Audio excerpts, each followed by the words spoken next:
मैं कुमारों का प्रदर्शन देखने जा रहा हूं।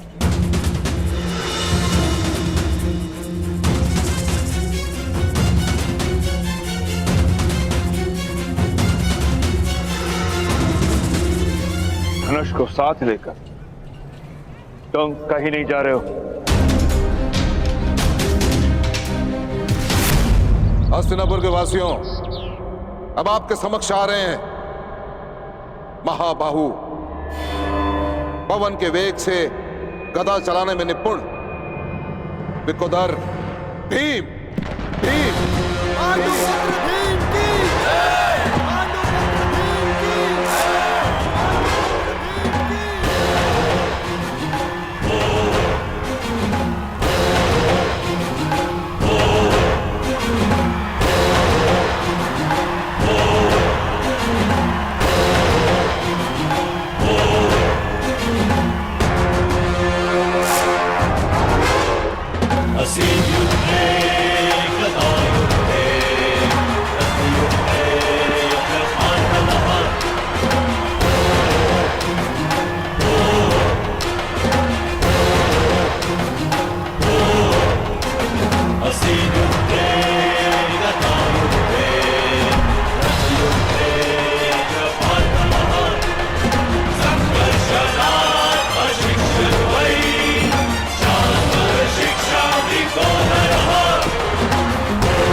कुंती, ये गर्जना कैसी?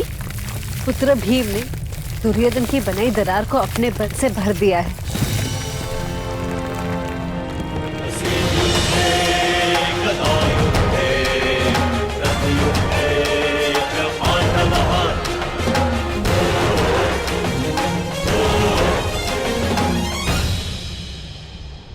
अब आपके समक्ष आ रहे हैं वो जो खड़ग युद्ध में जिनकी कोई तुलना नहीं, तलवार और ढाल की भांति अटूट पांडुपुत्र नकुल और सहदेव और सहदेव।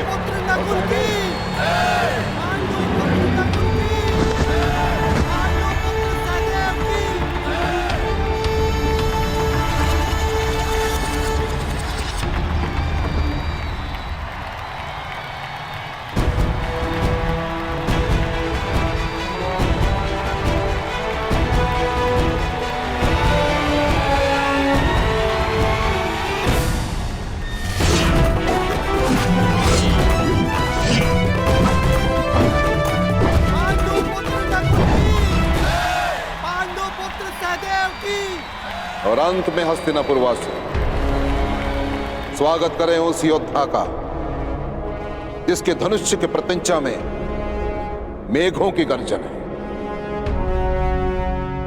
जिसके बाणों में चक्रवात का वेग है, जिसके कौशल में इंद्र का तेज है। स्वागत करें पांडुपुत्र अर्जुन का, पांडुपुत्र अर्जुन का, अर्जुन का।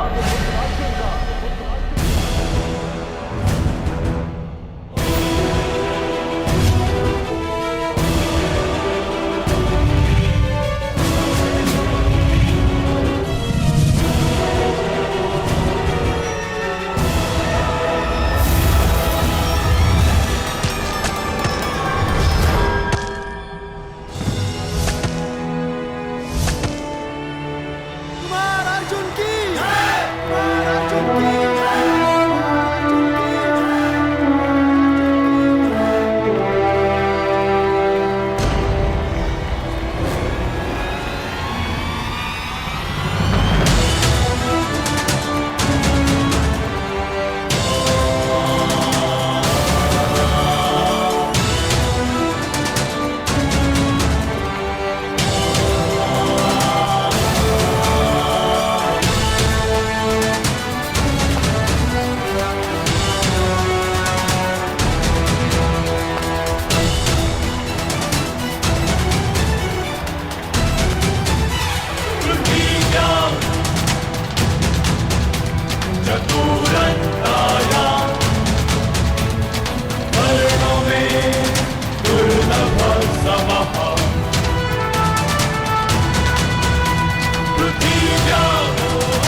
प्रदर्शन प्रारंभ हो गया है पिताश्री।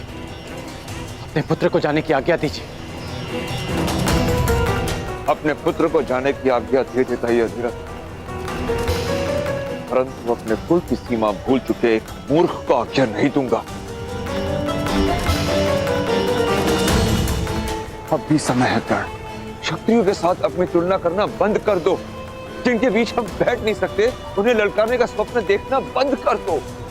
यदि तुम वहां पर गए और कुछ कर बैठे तो क्या अनर्थ होगा, उसकी कल्पना तक नहीं कर सकते तुम।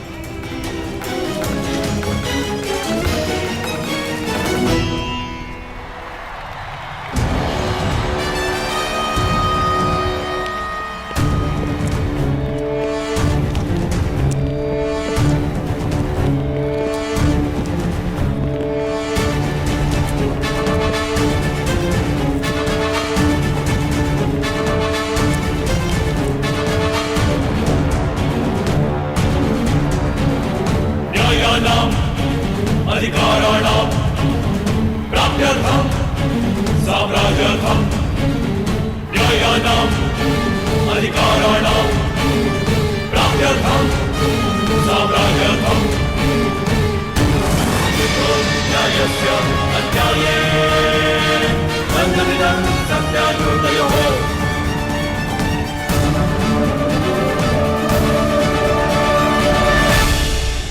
कुंती, सभी राजकुमार रंगभूमि में प्रवेश कर चुके हैं, तो अब द्वंद्व प्रारंभ होगा ना? परंतु मैं इस विषय में ज्येष्ठ पिताश्री के मत का समर्थन करती हूँ। भाइयों में द्वंद्व नहीं होना चाहिए दीदी। द्वंद्व भाइयों में नहीं, सिंहासन के उत्तराधिकारियों में होगा कुंती। और ये आवश्यक भी है, क्योंकि हस्तिनापुर का अधिकार है कि उसे सबसे बलशाली युवराज मिले। युवराज होने वाला राजा होता है गांधारी दीदी।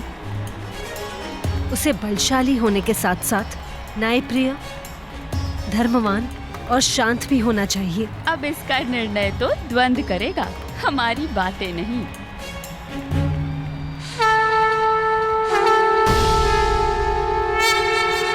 और अब राजकुमारों के बीच द्वंद्व होगा, और जो राजकुमार इस स्पर्धा में सफल होगा उसे इस स्पर्धा का विजेता घोषित किया जाएगा। और यह द्वंद्व किस किस के मध्य होगा, इसका चयन पासों के आधार पर होगा।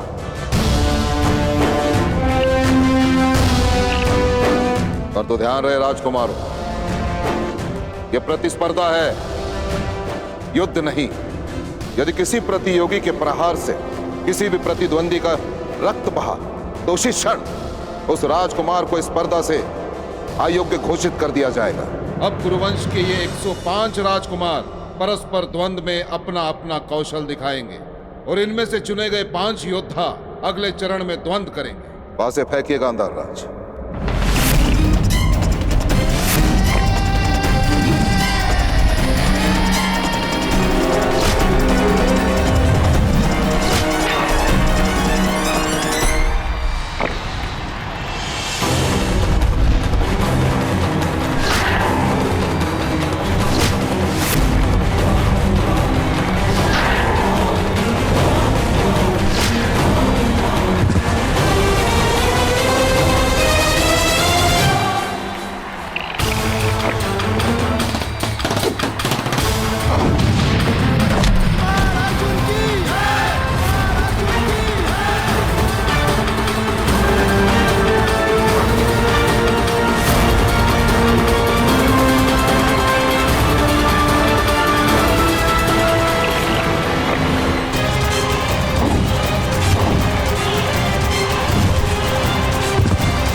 सहदेव, ये एक मैत्रीपूर्ण स्पर्धा है।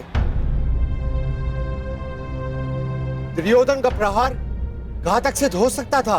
हुआ तो नहीं ना भ्राताश्री। नियम अनुसार यदि रक्त बहता तो मैं अयोग्य सिद्ध होता। दिखाइए, कहां है रक्त?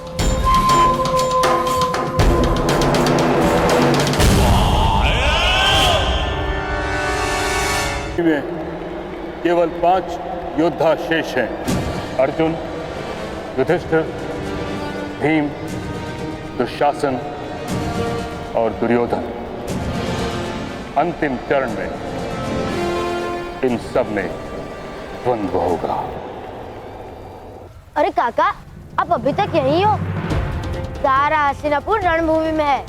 अंतिम चरण प्रारंभ हो गए और अर्जुन अपना कौशल्य दिखाने वाले हैं।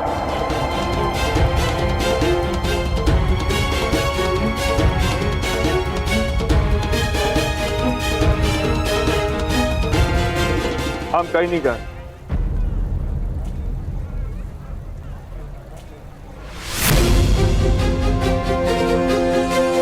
सुना नहीं कर्ण, भीतर जाओ।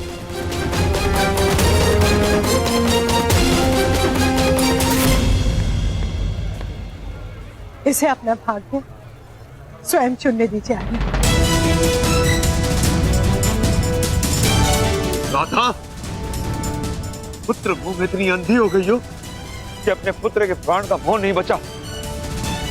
उसे रोकने के स्थान पर उसे उकसा रही हो तुम। जिस न्याय के लिए इसने प्रशिक्षण लिया उसे पाने, उसे जाने दीजिए आर्यन।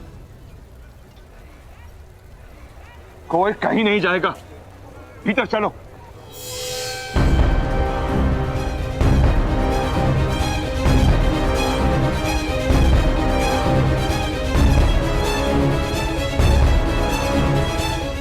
बात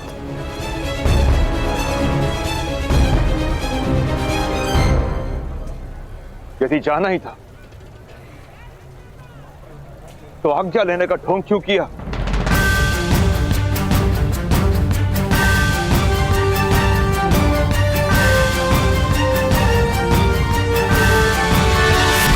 आज्ञा अधिरथ के पुत्र ने अपने पिता से मांगी थी और उसका पालन भी किया। और जा परशुराम का शिष्य रहा, उनको दिया वचन पूरा करने की वो हार नहीं मानेगा।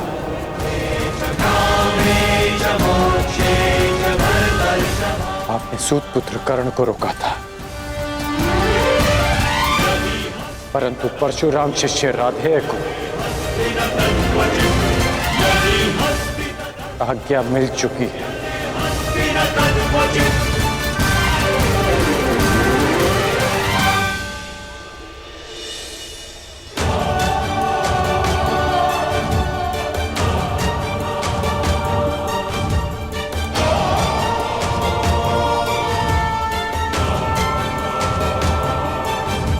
विजयी भव।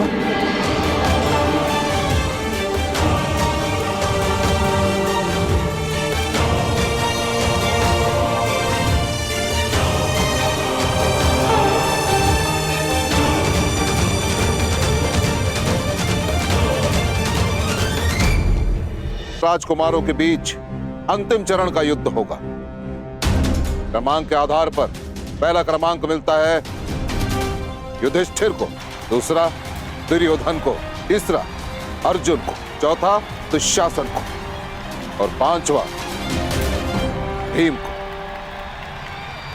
पासे फेंकिए गांधार राज।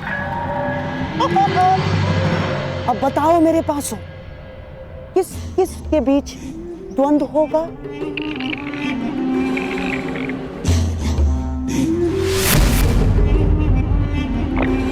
क्रमांक 2 यानी राजकुमार दुर्योधन।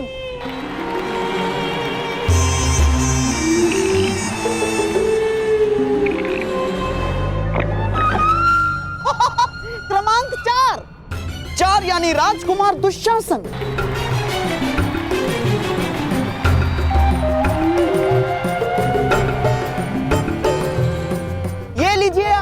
हो गया अंतिम चरण के पहले द्वंद्व का चयन। राजकुमार दुशासन के साथ राजकुमार दुर्योधन की स्पर्धा होगी। ये पासे भेदभाव नहीं करते, ये भाई भाई का अंतर नहीं जानते आचार्य। द्वंद्व प्रारंभ हो। राजकुमार दुर्योधन की जय! राजकुमार दुर्योधन की जय!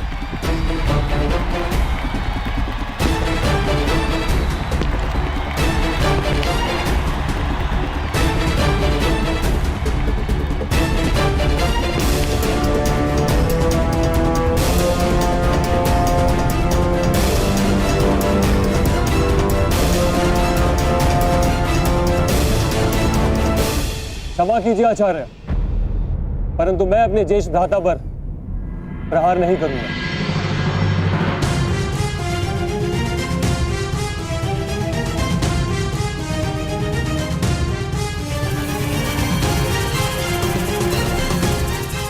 मैं दुशासन अपनी हार स्वीकार करता हूं।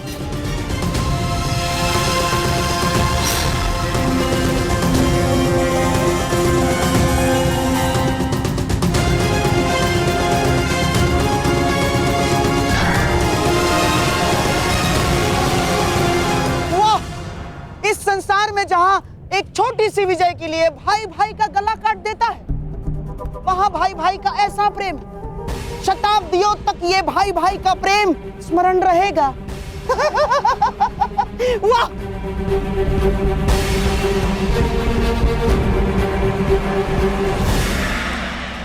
अरे देखो देखो, ये तो वही योद्धा है जो हमें कल मिला था। मुझे छोटा मित्र कहता है। इसने कल आकाश में इतना ऊंचा बाण चलाया, इतना ऊंचा बाण चलाया कि हम देख ही नहीं पाए। ये अवश्य स्पर्धा में भाग लेगा। मित्र, आप अवश्य विजय होंगे। वचन दीजिए हमें, आप विजय होंगे। इससे वचन पूर्ति की आशा मत करो बालक, क्योंकि अपने दिए वचन भूल जाने का रोग है इसे।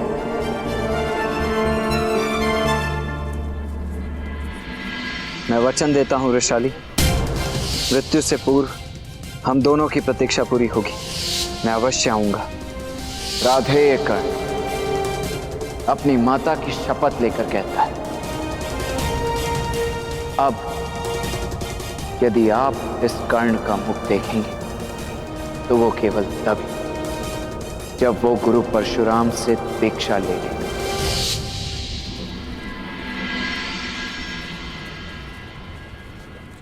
मुझे अपने सारे वचन स्मरण है, जो पूरे कर पाया वो भी, जो भी पूरे करने हैं वो भी स्मरण है। माटी से सना मेरी मित्र का वो मैला हाथ जो उसने मुझे नहीं सौंपा, स्वयं मेरे लिए। मैं कर्ण के लिए बंधन नहीं बन सकती, उसके जीवन का सबसे बड़ा दुख नहीं बन सकती मैं। मुझे क्षमा कर दीजिएगा माता।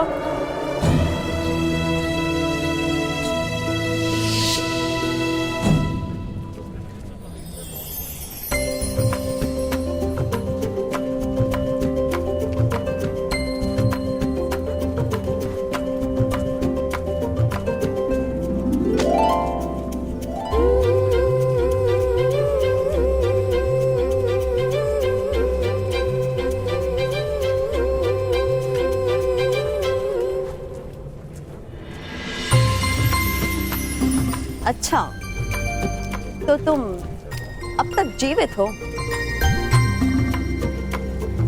प्रत्यक्ष को प्रमाण की आवश्यकता नहीं। तो अपने वचन के अनुसार अब तुम संसार के सर्वश्रेष्ठ धनुर्धर हो। बताओ, प्रमाण कैसे दूं?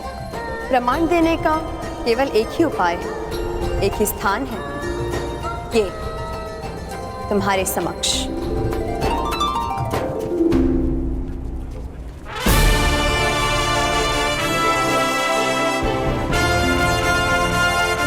आपने वचन दिया था भ्रातागण, जब तक समाज में परिवर्तन नहीं लाएंगे शांत नहीं बैठेंगे, और जब तक समाज में परिवर्तन नहीं आएगा तब तक आपके अनुज को शांति नहीं मिलेगी।